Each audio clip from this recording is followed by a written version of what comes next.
كسر دوادة برنامج داوشة وعن كوري سني عبد الله علي يوسف وكم ده دلنيردي وهالجميع دلكوده كسر وعمي دجالكي كل شهرين ويرك يسوق على الميليشيات كأسنم عبد الله كسر برنامج مرة. كل مرة.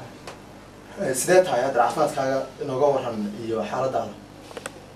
عفات هذا وصايا خلينا لكن مركب هرمال حنتي مركب هذا التعميد بتاع شو قاعد ترينكي أنت كهر يسمى مركب إلى أنت مسكه أنت حوي عفيت من كسر دامودين كسر جرينا حوي مركب هرمال حن أيوكت وأنا قلت عبد الله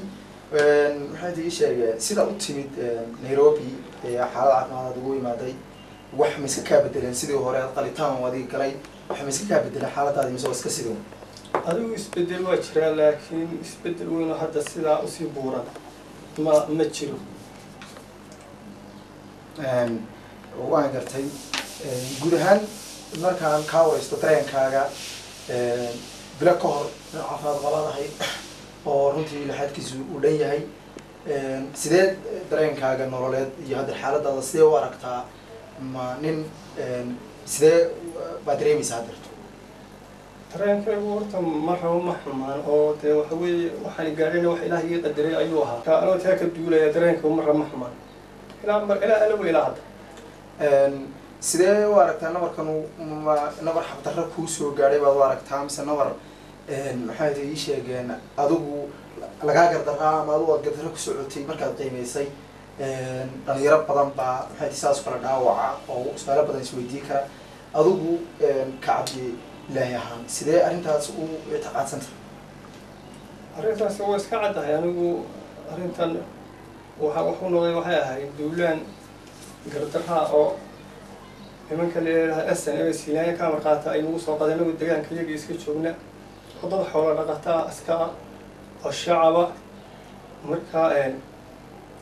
كرتراعة طبعاً قد نتكلم سنة بحدود السلام تاس أي كم مسؤول تاي ترجمته قيمنا ويجه الرئيسي قيمنا ويجدم بيسي مركا قيمتي ده يجه الرئيسي من وحكاء كشيء كراء قيمتي هوري مركا الرد يجده إسكاء أرتمش عن كل نقطة إن بدن بالماش هذا هذا اللي قضيين يعني اللي بباقي حويه قضياش وفرايين قضياش ربوه هذا إن بدن بس كتحلوشين وحويه ويواين مركائن تاهر الماش ولود كناين كاتب أديك وحاب حيث عن هذا الكائن ما كاس كوسو حد قدين هذا كوسو ورارين مركا حيلا يهري أنا بوان وجا هذه الدجاج لو دمع وإيمان سردبات ده حق استسامين حقنا في حق مال حق ده يا كاستسامين مركا دبات وجهت وحنا وجدنا بيه مركا ولي أنت جد بس بحاجة سيح ما تضع أبارها أو كسي دري يدعوات يو سي قيب نجسي دبيسي يو حاس أي سي شريم meesha Cabdilaahi Goobjoog baad wahayd wax ka dhaceen dhibaato intee leeg baad dadkii deegaanka ku dhaqnaayay xoolo dhaqatada ka soo gaadhay وأقرأ عبد الله waxaa jira eedeyno fara badan oo ka imaanayay dhinacyada meesha ku dagaalanayay dad goobjoogayaal waxyaalo badan oo lagu murbaana jira oo yacni warbaahinta qaarkeed marka hore ay sheegtay hadeerna qaarkood midmadu geliyay ma jirtay in dad beebe la jirsiiyay oo nimankaasu awood dheeraad ah u isticmaaleen dad shacab ah oo ay tiknikada isticmaaleen oo هذا ما جرت وجرتي دي بحرات مدور ما هي اللي وحنا هنا هذه السيدة والله مركب بياش عرك اللي تشي وجرت معروف وهي تاسوا واحد وياه سيدة واركتي وربعين تبينيسي أهنتاس بصراحة تيجي من فارس الله عمرك ورا سيدة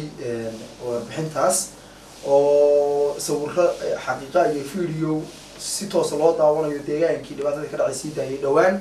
مر أساق يونيمان هرقلايار أو شقي ديجان كسر جسكو كل من وحو كشة جاي نينكا تي فيجا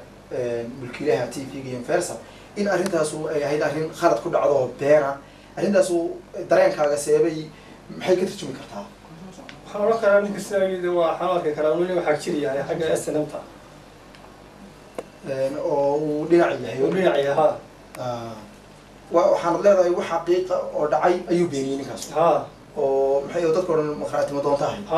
marka dee garab ka soo jeeda ay noqonaysaa marka hadduu maadaama waxa dhacada uu beeniyey waadax ahay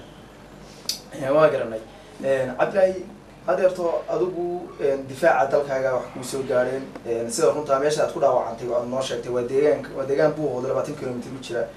oo adigu halkaad ku dhalatay ma areas ku dhalatay dadkii meelaha ku dhashay oo soo buuhoodna ku dhashay